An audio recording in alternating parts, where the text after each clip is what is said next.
Hello, SpaceWatchers. Welcome to the second series of our special collaboration with the Prague Security Studies Institute, PSSI. 2 years ago, at the 6th Prague Space Security Conference, we launched a joint project with them to create a special podcast mini-series focused on allied preparedness to face the rapidly evolving space security landscape.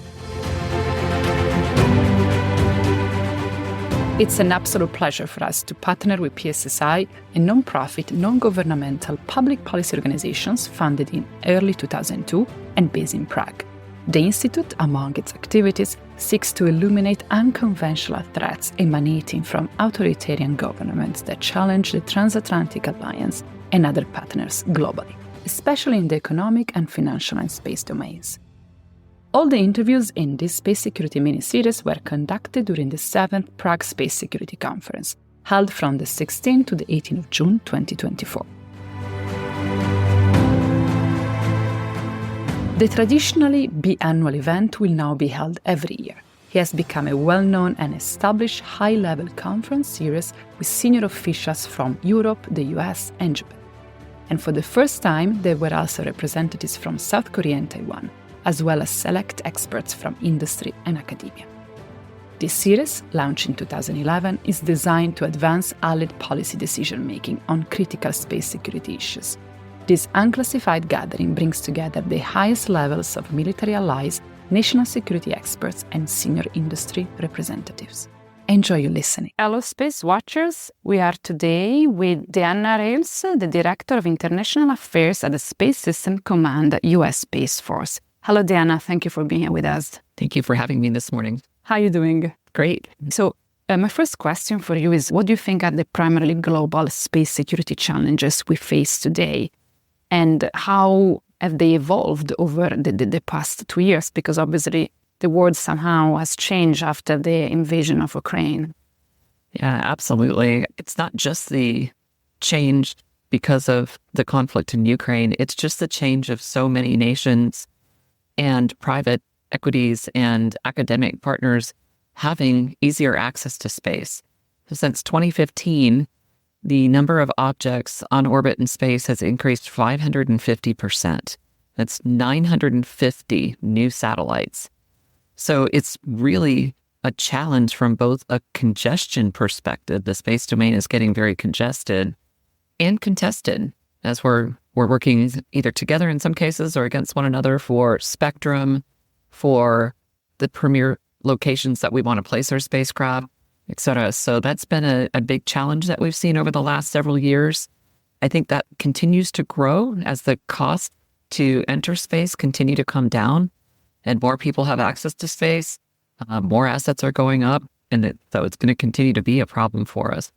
And then we saw with the conflict in Ukraine kicking off, the emergence of commercial space becoming something that is very important to military aspects. So it's not only military using military space assets, but it's military using commercial assets.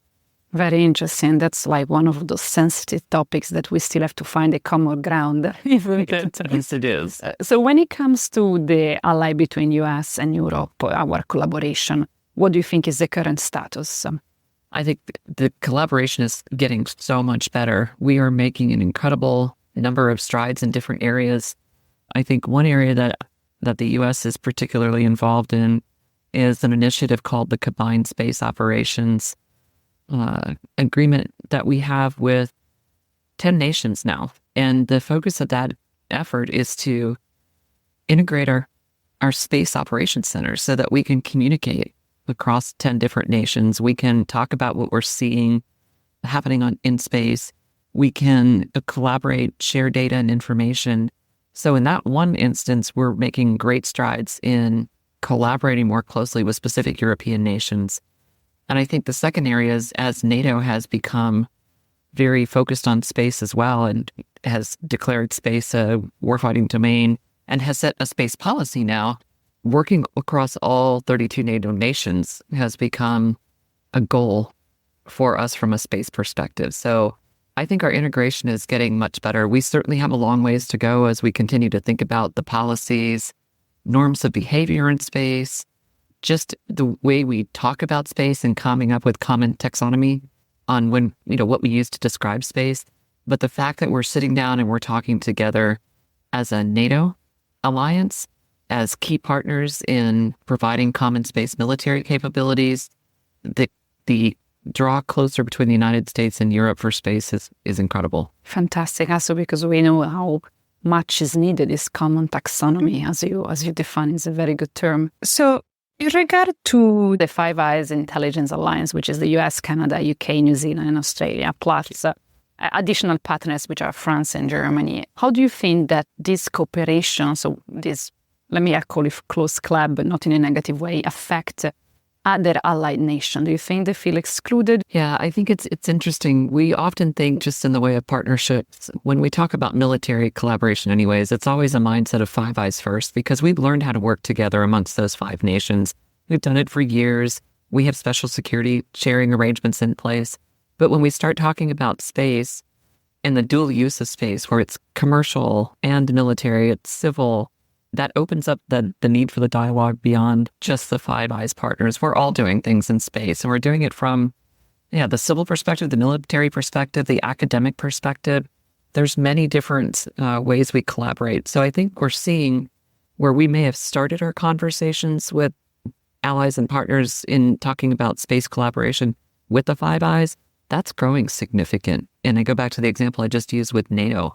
All 32 nations are members of NATO and have the ability to have conversation and dialogue about space. So I think that's one way that we're getting at this. I think the most common area that we need to share information and data across all nations is space domain awareness. What's happening in space? Is there a risk that a satellite is going to have a collision? There's a risk that there's debris in space that may hit another nation. We all have to have that conversation and be able to share information about what's happening just as responsible users of space. So I think there's a lot that we can do to continue to dialogue about responsible behaviors in space, and that goes to all nations that are participating in space. There's more we can do to share information about what we see in space, to track all the objects that are up there and catalog that information and share what we have in the catalogs. Again, I think that's just being good partners. And so I think that far exceeds the boundaries of just a Five Eyes relationship. So considering the critical concern that space security has when it comes to data sharing, to what extent do you think we can share data among nations? You mentioned debris, the space awareness domain. Do you think there are any other sectors in which data can be shared when it comes to security? Sure. And I think we've got a great example of that in our joint commercial operations. So that is what started out to be a test bed where we could allow commercial space domain awareness providers to come in and demonstrate the information that they're seeing, the products that they're developing, and allow us to take a look and see if it's something that we could use for military decision-making and consideration. As we continue to find the value in that and bringing more countries into those conversations, we've ended up establishing a 14-nation collaboration to share space domain awareness data, to discuss amongst all 14 partners, what do we think about the data? How do we trust the data? What are we using as tools to validate and verify the information that we're seeing? And we're doing this all with commercial data and information on a non-classified a virtual operations floor. So with 14 nations now, we can actually run a 24-hour virtual operations floor 5 days a week. So that is one really impressive way that we've been able to share data and information with a number of nations. And I think as nations continue to build space domain awareness capabilities and assets, more and more opportunities to expand that beyond the 14 nations and share at that level is really good. On the purely space and space intelligence information sharing, we're figuring that out right now. We're talking about what information do we need to share with our allies and partners. I was just at NATO last week for the NATO Space Operations Commanders Conference, and we were able to share a threat briefing at the NATO secret level with all 32 nations, plus Australia and Japan, who were also invited to participate. So we're learning how to do that, and we're showing that even at intelligence levels of information and data coming from space sources and space perspectives, we're starting to figure out how to share that information. So it's getting much better. And this is a very interesting point, because when it comes to understanding alliances in defense, when you look at the type of China alliances is bringing, I doubt there is this level of transparency and collaboration, because what we learn from here is that the collaboration between China and Russia, China and North Korea, China and Iraq is never on the same level. There is like a very limited amount of sharing and collaboration. There is just more of an opportunistic collaboration given from having a common enemy. Here, what you just say to me is a much more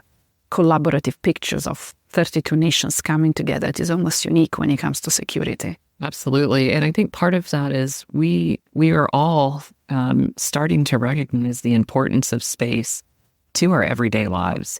It's not just space for military's sake. It's space for everybody's way of living. So PNT satellites drive banking and logistics and transportation and agriculture. So the assets that are on orbit are important to all of us beyond just a pure military sense. And I think at least amongst the alliances and close partners that we're all working together, I think we recognize that. We need to do a better job of getting that kind of information out to the public in every nation about how important space is to our day-to-day living, because I don't think a lot of people recognize that yet. But I think for at least from a government perspective, those of us that are really starting to understand that, it makes it even that more important to be transparent and have those conversations that we need to have about the security of space. And of course, you need to speak their language for the government to understand, because if you speak the technical space language, they will not care. They need to hear something that they can recognize and can resonate with their needs. This is always the problem of communication. You have to bridge the gap. Absolutely. Something that is interesting me, this is just, if you don't have the answer, we can cut this question, but you mentioned the problem of trusting the data when it comes to commercial application. This is something that is always sensitive when it comes to defense, because the defense says, if I am going to use a commercial provider, I need to make sure that I can trust your data. How do you solve this problem? How do you voucher for when it comes to commercial provider? Sure. And again, I'll use the Joint Commercial Operations Cell as the example. So in addition to collecting space domain awareness data from commercial providers, we actually also have 3 commercial providers that do validation and verification of data on the contract.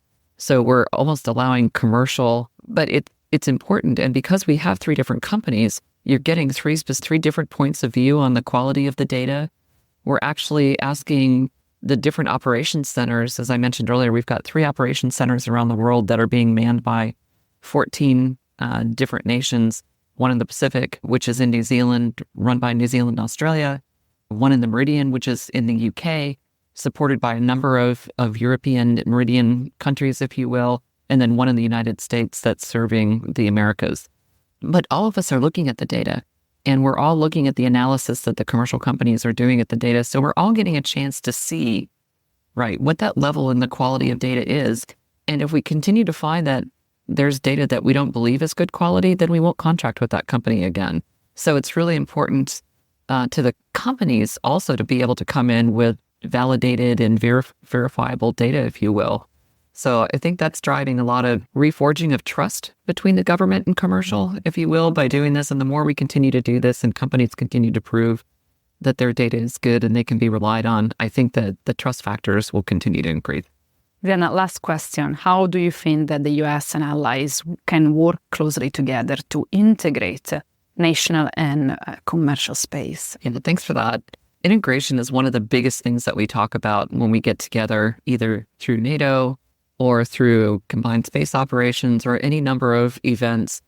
We have to learn to integrate our national systems together, whether they're civil or military. So we need to be working common interfaces and standards. We need to be sharing that with industry. We need to talk about how we're going to all collectively integrate commercial and military capabilities into our architectures. And then if we're going to, from a military perspective, rely on commercial capabilities to provide military information and data, how are we going to work with commercial companies ahead of time to ensure that in a time of conflict, like what we're seeing in Ukraine and in the Middle East as well, how do we incentivize commercial companies to be there for governments and provide data? So that is something that the United States is having a lot of dialogue about right now. And I've just started having that same conversation with our allies and partners so we can all start thinking about how to do this and come up with some common approaches to how we bring commercial and integrate it more into the military space domain.